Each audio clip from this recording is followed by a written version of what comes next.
Salut, c'est Brice de Keobal et aujourd'hui nous allons aborder le sujet de la certification Calliope. Après avoir franchi avec succès l'audit initial et passé l'audit de surveillance, il est temps d'aborder le troisième audit, celui du renouvellement. Mais en quoi consiste-t-il concrètement et comment vous y préparer au mieux? Dans cette vidéo, nous allons voir ces différents points.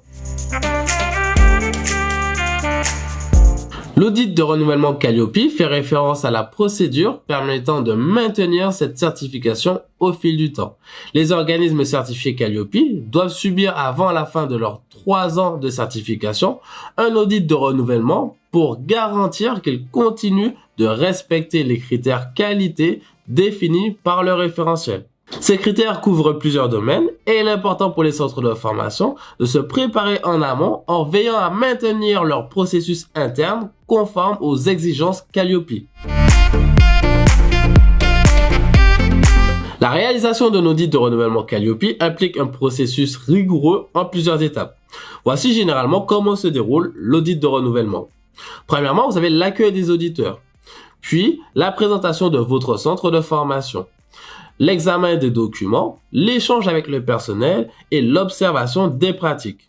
Dans un second temps, vous avez l'analyse des retours d'expérience et des évaluations, l'évaluation des actions correctives, la discussion des points forts et points faibles, le rapport d'audit et enfin la décision de renouvellement.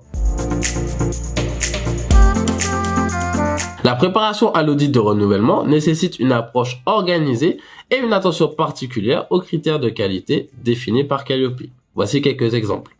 Premièrement, revoyez les critères de qualité énoncés par Calliope. Assurez-vous que tous les documents nécessaires soient à jour. Revoyez les actions correctives mises en place à la suite d'éventuelles non-conformités identifiées lors d'audits précédents. De plus, assurez-vous que votre personnel soit informé et formé aux critères Calliope. Organisez des sessions de simulation, d'entretien et d'observation. Effectuez une auto-évaluation en utilisant les critères Calliope et informez vos équipes de l'audit de renouvellement. En cas d'identification de non-conformité lors de l'audit de renouvellement Calliope, il est nécessaire de réagir de façon appropriée et de mettre en place des actions correctives. Par exemple, comprendre les non-conformités, discuter avec les auditeurs si vous en avez besoin, réagir rapidement une fois ces non-conformités identifiées, mettre en place un plan d'action corrective et impliquer les salariés. Vous pouvez également planifier d'éventuelles formations, mettre en place un suivi régulier, documenter toutes vos actions correctives, avertir l'organisme certificateur et enfin, vous avez la préparation pour le suivi. En conclusion, l'audit de renouvellement Calliope est essentiel pour la qualité de votre organisme de formation. La préparation, la communication et l'amélioration continue renforcent votre réputation et vous permettent de gagner la confiance de votre client et de faciliter l'accès au financement.